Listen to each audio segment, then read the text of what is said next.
கனெக்ட்ராஜ் உடனே என்ன சொல்லிட்டாருன்னா, உனக்கு வந்து பிசாசு பிடிச்சிருக்கு, பேய் பிடிச்சிருக்கு. அந்த பேயை வந்து உன்னிட்ட வந்து நான் விரட்டணும். அதனால நீ என்ன பண்ண, உடனே வந்து வீட்டுக்கு வா அப்படின்னு சொல்லிட்டு, அங்க போன உடனே இவர் வந்து அந்த பேயை ஓட்டுறதுக்காக ஜெபம் பண்றங்கிற மாதிரி ஜெபத்தை வந்து ஆரம்பிச்சிட்டாரு. இடையில கை வச்சு ஆரம்பிச்சு அப்படியே கொஞ்சம் கொஞ்சம் கொஞ்சம் கொஞ்சமா அடுத்த லெவலுக்கு போயிட்டாரு. போன உடனே இந்த அம்மா வந்து உஷாராயிட்டு, தெளிவாயிட்டு, ஆஹா இது வேற ஏதோ, இது ஒரு காமகோட்டி, வேற ஏதோ ஒன்று மனசுல வச்சுட்டு பண்றான், இவன் வந்து சரியில்லை அப்படின்னு சொல்லிட்டு தெரிஞ்ச உடனே டக்குன்னு தடுத்துட்டு, நீ உடனடியாக மறுபடியும் வீட்டுக்கு வரலன்னா கண்டிப்பாக உன் கணவன் அப்புறம் குழந்தை எல்லாத்தையும் நான் வந்து கொலை பண்ணிடுவேன். பாதிரியாருடைய நிலவரம் எப்படி போகுது பாருங்க. இது மேல இதை வச்சா சரியா இருக்காதுன்னு சொல்லி உடனே இருந்தால கணவர்கிட்ட இதை சொல்லி கணவர் மூலமாக 2 பேரும் சேர்ந்து நேர மயிலாப்பூர்ல உள்ள அனைத்து மகளிர் காவல் நிலையத்துல போய் இவங்க வந்து புகார் கொடுத்துட்டாங்க. பெண் அப்படிங்கிறதுனாலேயே பெற்றோரும் சரி அந்த பாதிக்கப்பட்டவங்களும் சரி வெளியே சொல்றதுக்கு தயக்கப்படுறாங்க. அந்த சர்ச்சில் இதை மாதிரி பல ஆண்டுகளாக நடந்துட்டு இருக்கான். இப்போ இதுக்கெல்லாம் வந்து ஒரு முழுமையான விசாரணை நடத்தினதானே இதுக்கு வந்து குற்றம் எவ்வளவு பெரியது, எவ்வளவு பேர் பாதிக்கப்பட்டிருக்காங்கிறதெல்லாம் வெளியே தெரியும்.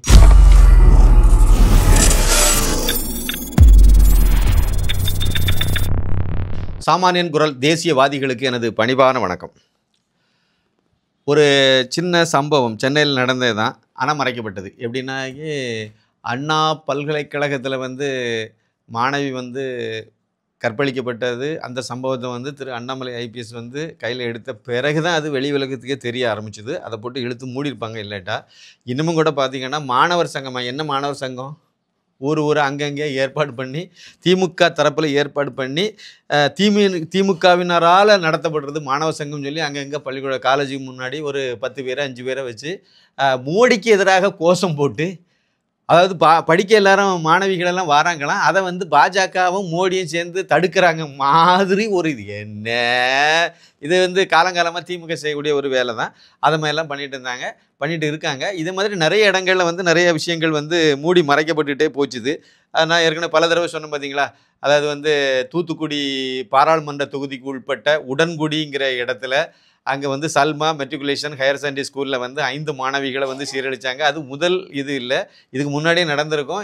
இது வந்து இதில் பலர் இன்வால்வ் ஆகியிருப்பாங்க. ஆனால் வந்து எல்லாத்தையும் இழுத்து மூடிட்டாங்க. அண்ணா பல்கலைக்கழகத்தில் இது முதல் சம்பவம் இல்லை, இது மாதிரி பல சம்பவங்கள் இதுக்கு முன்னாடி நடந்திருக்கலாம். அதெல்லாம் வந்து இன்னும் விசாரணைக்கு பிறகு வெளியே வந்தால் தான் உண்டு. இதில் எத்தனை பேர் வந்து ஈடுபட்டிருக்காங்கிறதெல்லாம் பின்னாடி தெரிய வரும்னு நம்ம எதிர்பார்ப்போம். இப்போ வந்து இது மாதிரியான இன்னொரு சம்பவம், இது வந்து சர்ச்சில் நடந்தது. அது முக்கியமான ஒரு விஷயம். என்ன அப்படின்னாக்கி, ராஜா அண்ணாமலை பகுதியை சேர்ந்தவர் வந்து கெனிட்ராஜ். ராஜா அண்ணாமலைபுரம் பகுதியை சேர்ந்தவர் கெனிட்ராஜ் அவருக்கு பேர். இவர் வந்து தேனாம்பேட்டையில் வந்து விகே கடல் மீனவன் உணவகம் அப்படின்னு சொல்லி அதை நடத்திட்டு வர்றார். இவர் வந்து இன்னொரு தொழில் என்னென்னா, இவர் வந்து ஒரு இடத்துல வந்து ஹோட்டல் வச்சுருக்கிறது தான் விகே கடல் மீனவன் உணவகம் அப்படிங்கிறது ஒரு பக்கம் வச்சுருக்காரு. இன்னொரு பக்கம் வந்து பார்த்தீங்கன்னா மந்தை வெளியில் வந்து ஆட்டுக்குட்டி பெந்தகோஸ்தே சபை அப்படின்னு சொல்லி ஒரு சபையை வச்சு அந்த சபையில் இவர் பாதிரியாராகவும் இருக்கிறாரு. மந்தை வெளியில் உள்ள இவருடைய சபைக்கு வந்து ஒரு 26 வயது பெண் வந்து, நிறைய பேர் வருவாங்கல்ல, வந்துட்டு இருக்காங்க. அதில் ஒரு பெண் வந்து 26 வயது, இவங்களுக்கு திருமணம் முடிந்து 2 குழந்தைகள் உள்ளன. இவர் வந்து ஞாயிற்றுக்கிழமை தோறும் இவருடைய சபைக்கு வந்து அந்த பெண்மணி வந்து வந்துட்டு இருந்திருக்காங்க. திடீர்னு வந்து கடந்த சில வாரங்களாக அவங்க வந்து வரல. இது வந்து பொதுவாக எல்லா சர்ச்சுகள்லேயும் இதே மாதிரியான ஒரு நடவடிக்கை இருக்கும். அப்படின்னா ரெகுலராக வந்துட்டு இருக்கக்கூடிய யாராவது வரல அப்படின்னா உடனே அவங்ககிட்ட ஏன் வரலன்னு கேட்டு நீங்கள் கண்டிப்பாக வந்துடணுங்கிறத இது பண்ணுவாங்க. இது வந்து அதில் சம்பிரதாயம், ஒரு இது நடைமுறையில் உள்ள ஒரு விஷயம்னு வச்சுருங்களேன். இதே மாதிரி இவரும் வந்து இந்த பெண்ணு வந்து தொடர்ந்து வரலன்னு சொன்னோன்னே நீ ஏன் சர்ச்சுக்கு வரலன்னு சொல்லி அவர் கேட்டிருக்காரு. அவங்க வந்து என்ன சொல்லியிருக்காங்கன்னா, அந்த பெண்மணி வந்து இல்லை எனக்கு கொஞ்சம் மன உளைச்சல், ஸ்ட்ரெஸ்ஸு, அதனால் கொஞ்சம் நிறைய பிரச்சனை, அதனால் வந்து நம்ம மன உளைச்சலாக இருக்குது, அதனால தான் வரல அப்படின்னு சொல்லிட்டு அது ரொம்ப மரியாதையாக அதை சொல்லியிருக்கு.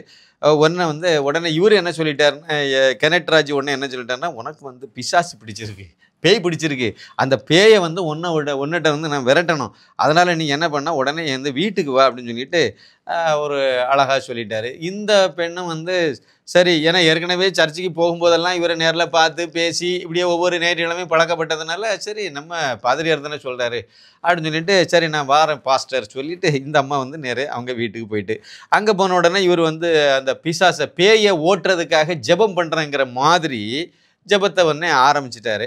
ஆரம்பித்து அப்படியே தலையில் கை வச்சு ஆரம்பித்து அப்படியே கொஞ்சம் கொஞ்சம் கொஞ்சம் கொஞ்சமாக அடுத்த லெவலுக்கு போயிட்டாரு. போன உடனே இந்த அம்மா வந்து உஷாராயிட்டு, தெளிவாயிட்டு. ஆஹா, இது வேற ஏதோ, இது ஒரு காமகோட்டி, வேற ஏதோ ஒன்று மனசில் வச்சுட்டு பண்ணுறான், இவன் வந்து சரியில்லை அப்படின்னு சொல்லிட்டு தெரிஞ்ச உடனே டக்குன்னு தடுத்த உடனே இவர் தான் வந்து ஏற்கனவே மைண்டில் எல்லாம் உள் வாங்கிட்டு தானே பண்ணுறாரு, ஒரு தயாராக தானே பண்ணுறாரு. அது தடுத்த உடனே இவர் அதுக்கு மேலே தடுக்கிறத தாண்டி இவர் கட்டாய இதில் வந்து சில இதை பண்ணியிருக்காரு. அது ஒரு வழியாக அப்புறம் அந்த மனித மிருகத்திட்ட இருந்து தப்பிச்சு வெளியே ஓடி வந்த உடனே நிறைய வீட்டுக்கு போன உடனே பழையபடியும் இவர் வந்து அவர் தொடர்பு கொண்டு என்ன சொல்லியிருக்காருன்னா, நீ உடனடியாக மறுபடியும் வீட்டுக்கு வரலன்னா கண்டிப்பாக உன் கணவன் அப்புறம் குழந்தை எல்லாத்தையும் நான் வந்து கொலை பண்ணிடுவேன். பாதிரியாருடைய நிலவரம் எப்படி போகுது பாருங்க. அந்த காம வெறி பிடிச்ச அந்த பாதிரியார், நீ கண்டிப்பாக வரணும், வரலைன்னா கண்டிப்பாக நான் வந்து உன்னையும் உன் வீட்டில் உன்னுடைய குழந்தைகள், அதாவது உன்னுடைய கணவனையும் குழந்தைகளையும் நான் வந்து கொலை பண்ணிடுவேன் அப்படின்னு சொன்னோடனே இவங்க உடனே அதுக்கு பிறகு இதுக்கு மேலே இதை வச்சா சரியாக இருக்காதுன்னு சொல்லி உடனே அதனால் கணவர்கிட்ட இதை சொல்லி கணவர் மூலமாக 2 பேரும் சேர்ந்து நேராக மயிலாப்பூரில் உள்ள அனைத்து மகளிர் காவல் நிலையத்தில் போய் இவங்க வந்து புகார் கொடுத்துட்டாங்க. புகார் கொடுத்த பிறகு தான் வந்து அவங்க வந்து உடனே விசாரணை நடத்தி இவரை வந்து பார்க்கும்போது இவர் இதெல்லாம் சேட்டை பண்ணதெல்லாம் உண்மைதானே உறுதியான உடனே இவரை வந்து கைது பண்ணி உடனே மேஜிஸ்ட்ரேட்டு முன்னாடி வந்து ஆஜர்படுத்தி அவரை வந்து ஜெயிலில் அடைச்சாச்சு. இப்போ என்னுடைய கேள்வி என்னென்னா, எதுக்கு நான் அண்ணா பல்கலைக்கழகத்தை சொன்னேன் அப்படின்னா, அண்ணா பல்கலைக்கழகத்தில் நடந்தது இது முதல் சம்பவமாக இருக்க வாய்ப்பு இல்லை. இது மாதிரி பல்வேறு மாணவிகள் பாதிக்கப்பட்டிருக்கலாம். அது ஒரு முழுமையான அந்த ஆங்கிள்லையும் விசாரணையை நடத்தினா தான் அதில் வந்து இந்த உண்மைகளெல்லாம் வெளியே வரும். இன்னும் தொடர்புடைய எத்தனை சார்கள் இருக்காங்கங்கிறதெல்லாம் வந்து ஸ்டாலின் சாரு வந்து இதில் தலையிட்டு பண்ணினார்னா அது உண்மை வெளியே வரும். அந்த திமுக காரங்களவே அந்த சாறுகளெல்லாம் இருக்கிறதுனால எத்தனை சார் இருக்காங்கிறதும் நமக்கு இப்போதைக்கு தெரியாது. இதே மாதிரி தான் ஒவ்வொரு சம்பவத்திலையும் மூடி மறைக்கிறாங்க. ஏன்னா பெண்கள் சம்மந்தப்பட்டதில் வந்து நமக்கு எதுக்கு, நமக்கு வந்து அது பிரச்சனை ஆயிரும், நமக்கு வந்து அது பாதிப்பாயிரும், அது தப்பாகிடும் இப்படி சொல்லிட்டு இது பண்ணுவாங்க. அப்படி பண்ணும்போது இந்த பெண்ணும் வந்து என்ன பண்ணிட்டாங்கன்னா 26 வயசு பெண் அப்படிங்கிறதுனாலேயே பெற்றோரும் சரி அந்த பாதிக்கப்பட்டவங்களும் சரி வெளியே சொல்கிறதுக்கு தயக்கப்படுவாங்க. பெரும்பாலும் அப்படி தான் பண்ணுறாங்க. ஏன்னா இதனால் நம்ம வாழ்க்கையை நாசமாக போயிடும் அப்படிங்கிற மாதிரி பயப்படுறாங்க. பாருங்களேன், இந்த அண்ணா பல்கலைக்கழக விவகாரத்தில் அந்த மாணவி வந்து இந்த தகவல்களெல்லாம் சொல்லி துணிஞ்சு வந்து கொடுத்த உடனே அது பாதிக்கப்பட்ட அந்த கும்பல் வந்து திமுகவை சார்ந்தவன் சொன்ன உடனேயே காப்பாற்றுறதுக்காக அந்த பெண்ணினுடைய எஃப்ஐஆரை தூக்கி வெளியே போட்டுட்டு அது வந்து எரர் ஆகிட்டு அப்படின்னு சொல்லலையா? ஏங்க, எரர் ஆகிட்டுன்னு சொல்லி சாதாரணமாக சொல்லிட்டு போகலையா? இதேமாதிரி தான் அவங்க வந்து அதாவது அந்த பெண்ணை மிரட்டுறதுக்கு, நீ வந்து வெளியே சொல்லிட்டால, இப்போ பாரு உன்னை நான் சீரழிக்கிறேன், உன்னுடைய இதெல்லாம் வெளியே போட்டு ஊருக்கெல்லாம் நான் வந்து உன்னை பறைசாற்றுறேன். நல்ல வேலை கோர்ட்டு அண்ணாமலை இதை கையில் எடுத்தார், கோர்ட்டும் கையில் எடுத்தார். அண்ணாமலை தான் கையில் எடுத்தார். டென்ஷன் ஆகி போய் அவர் உச்சத்துக்கு கத்தி மயிருக்கெல்லாம் பேசி இந்த மாதிரிலாம் வந்து உணர்ச்சியில் ஏன்னா ஏற்கனவே அவர் இப்போ காவல்துறை அதிகாரிகளாகவே வேலை பார்த்து இது மாதிரியான சம்பவங்கள்லாம் அவருக்கு அனுபவப்பட்டனால டமாலி போட்டு உடைச்சார். அதனால் இந்த இதுக்கு வந்திருக்கு. என்னுடைய கேள்வி, இதுக்கு முன்னாடி எத்தனை பேரை மூடி மறைச்சி இப்போவே அதில் சாரை மறைச்சிட்டு இருக்காங்களே, சாரை வெளியே கொண்டு வரவே மாட்டேங்கிறாங்களே. அதே மாதிரி தான் இந்த ஜெனட்ராஜுங்கிற இந்த காமகோட்டி இருக்கா பார்த்தீங்களா, இவருடைய விஷயத்துலையும் இவங்க வந்து அந்த பொண்ணு கம்ப்ளைண்ட் கொடுத்துச்சு, அந்த பெண்ணு கம்ப்ளைண்ட் கொடுத்தாங்க, அதனால விசாரணை நடத்தினாங்க. அது உண்மைன்னு தெரிய இருந்தது, உடனே கைது பண்ணி நம்ம வந்து ஜெயிலில் அடைச்சிட்டோம். இதோட கதை முடிஞ்சு போச்சுன்னு நினைக்கிறாங்க. அந்த சர்ச்சில் இதை மாதிரி பல ஆண்டுகளாக நடந்துட்டு இருக்கான். இப்போ இதுக்கெல்லாம் வந்து ஒரு முழுமையான விசாரணை நடத்தினா தானே இதுக்கு வந்து குற்றம் எவ்வளவு பெரியது, எவ்வளோ பேர் பாதிக்கப்பட்டிருக்காங்கிறதெல்லாம் வெளியே தெரியும்னா, அப்போ இது வந்து மூடி மறைக்கப்படுது. அது அந்த ஏரியாவே வந்து இவங்க விசாரணை பண்ணாமல் விட்டுறாங்க. ஏன் அப்படின்னா, இது ஒரு இந்து சாமியாராக இருந்தால் இப்போ அதெல்லாம் பண்ணியிருப்பாங்க. அதெல்லாம் வெளி உலகத்தில் போட்டு தினசரி இந்த செய்தியே வெளியே வரல சார். இந்த செய்தியே பெரும்பாலும் தமிழ் பத்திரிகையில் வரல. டைம்ஸ் ஆஃப் இந்தியாவில் வந்திருக்கு. ஆனால் தமிழ் பத்திரிகைலாம் நடத்துகிறாங்களா, ஊடக தர்மப்படி போகிறாங்களா தெரியல, பெரும்பாலும் வரல. அதுமாதிரி தொலைக்காட்சியிலலாம் இதெல்லாம் வந்து எவ்வளோ விவாதத்துக்குள்ள விழிப்புணர்வை ஏற்படுத்த வேண்டிய நிகழ்ச்சிகள். இதெல்லாம் நீங்கள் விழிப்புணர்வை ஏற்படுத்தினா தான் இது மாதிரியான பாதிரியார்கள் எங்கெங்கெல்லாம் இருக்காங்களோ அவங்கெல்லாம் அடங்குவாங்க. அவங்கெல்லாம் குறைந்தபட்சம் இனி மேலாவது இந்த மாதிரி பண்ணால் சிக்கலாயிருங்கிறத பயந்து கொஞ்சம் அதிலேருந்து தவிர்க்க ஆரம்பிப்பாங்க. அதே மாதிரி இது மாதிரி பாதிக்கப்பட்ட பெண்களெல்லாம் தைரியமாக வந்து வெளியே வந்து நீங்கள் வந்து புகார் கொடுக்கணுங்கிற ஒரு எண்ணம் வரும், தைரியம் வரும். அப்போ தான் இது மாதிரியான அந்த காம பித்தர்களெல்லாம் வந்து வெளி உலகத்துக்கு அடையாளப்படுத்த முடியும். ஒரு சீர்திருத்தம் நடக்கும், நல்லது நடக்கும். ஆமாம், இதை வந்து வெளியே கொண்டு வராமையே தடுக்கும்போது என்ன ஆகும், வெளியே தெரியாமல் அப்படியே மூடி மறைக்கப்பட்டுரும். அப்போ இதில் வந்து பத்திரிகைகள் ஊடகங்களுக்கும் இதில் வந்து அக்கறை இருக்குது, பங்கு இருக்குது. அவங்க வந்து கிறிஸ்தவன் செய்தால் நான் வந்து பாதிரியே தானே, பாதிரி சீட்டானா ரைட்டு, வேறு வழி இல்லை, அதில் ஒரு சின்ன செய்தியாக போட்டுக்குவோம், அதை விட அப்படியே கடந்து போயிடுவோங்கிறது வந்து நேர்மையான ஒரு ஜேர்னலிசம் இல்லை அப்படிங்கிறது தான் என்னுடைய கருத்து. இதே மாதிரி தான் நீங்கள் வந்து திருவாரூர், நேற்றுக்கு ஒரு செய்தி நான் சொல்லியிருப்பேன், திருவாரூரில் திருவிக்கா கல்லூரியில் வந்து மாணவிகள் எல்லாம் மாணவ மாணவிகள் எல்லாம் போராட்டம் நடத்தினாங்க, வச்சாங்கன்னு சொல்லியிருப்பேன். எதுக்கு? அங்கே ஒரு விளையாட்டு ஆசிரியர், உடற்பயிற்சி ஆசிரியர் வந்து அங்கே படித்த மாணவி வந்து இது மாதிரி பண்ணியிருக்காரு அப்படிங்கிறது தான்.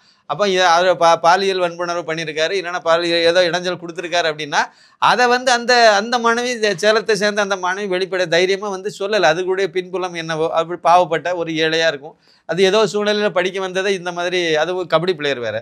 அப்போ அந்த இதுக்கு இந்த மாதிரி இடைஞ்சல் கொடுக்குறாங்க அப்படின்னா அது துணிஞ்சு வெளியே சொல்ல வரலை. இப்போ பத்திரிகைகளும் சரி, காவல்துறையும் சரி, பாதிக்கப்பட்டவங்களுக்கு சாதகமாக இருந்தால் தானே அவங்க வெளியே வருவாங்க. இப்போ இதில் பார்த்துனுங்க, இதுலேயும் எவ்வளோ மறைச்சாங்கன்னு தெரியாது. அதுலேயும் ஒரு பாகுபாடு பாருங்கள், கிறிஸ்டின் முஸ்லீம்னா அதை கண்டுக்க கூடாதுங்கிறது இந்த திராவிடியா மாடல் அரசாங்கத்தினுடைய கொள்கையாக இருக்கனால அதுலேயும் அந்த பக்கமும் அதை இழுத்து மூடன்னு தான் நினைக்கிறாங்க. இப்போ இன்னொன்று பாருங்கள், இந்த பாதிரியாரும் திமுக காரன் தான், பொறுப்பு இல்லை, பொறுப்பில் இருக்கமே இது வரைக்கும் செய்தி வெளியே வரல, ஆனால் திமுக காரங்க தான் இதுலேயும் வருது. அப்போ தப்பு செய்கிறான்னா அவன் கண்டிப்பாக பெரும்பாலும் 100க்கு 90 பேர் இல்லை 95 பேர் திமுக காரனாக தான் இருப்பான் அப்படிங்கிறது உறுதியாகவே தெரியுது. அதை மூடி மறைக்கிறதுக்கும் காரணம் இது ஒரு முக்கியமான காரணமாக தான் இருக்குங்கிறத உண்மை. நீங்கள் பாருங்கள், மணல் கொள்ளையாக இருக்கட்டும், இல்லைனா கனிம வள கொள்கையாக இருக்கட்டும், பாறையை வெட்டி கேரளா கொண்டு போகிறவனா இருக்குது, கடத்தல் லாரி வச்சிருக்கவனா இருக்கட்டும், இல்லைனா ஒரு ஆட்டோ ஓட்டுறவன் திமுக காரனாக இருந்தால் ஏதாவது மோசடி பண்ணுறான்னு வச்சுருக்கீங்களா, ஆர்சி புக் வைக்கல, அது வைக்கல, இது வைக்கல, ஏதோ ஒரு கோல்மால் பண்ணுறான்னா அது ஒரு ஸ்டாலின் படத்தை ஒட்டிட்டு முடிச்சிடுறாங்க கதையை, அவ்வளோதான். அதுக்கு பிறகு அதை தடுக்க மாட்டாங்க. கடல் மணல், அந்த கள்ள திருட்டு மணலை அள்ளிட்டு போகிறான்னா அங்கே ஒரு உதயசூரியனை பின்னாடி வரைஞ்சி வச்சிடறான், கதை முடிஞ்சு வச்சு, அவ்வளோதான். அது இந்த மாதிரி அப்பட்டமாகவே பண்ணுறாங்க. சரி, சீர்திருத்தம் வரணும். 2026 நல்ல காலம் பிறக்கட்டும் தமிழகத்துக்கு. திரு அண்ணாமலை IPS மூலமாக நடக்கட்டும். நன்றி, வணக்கம்.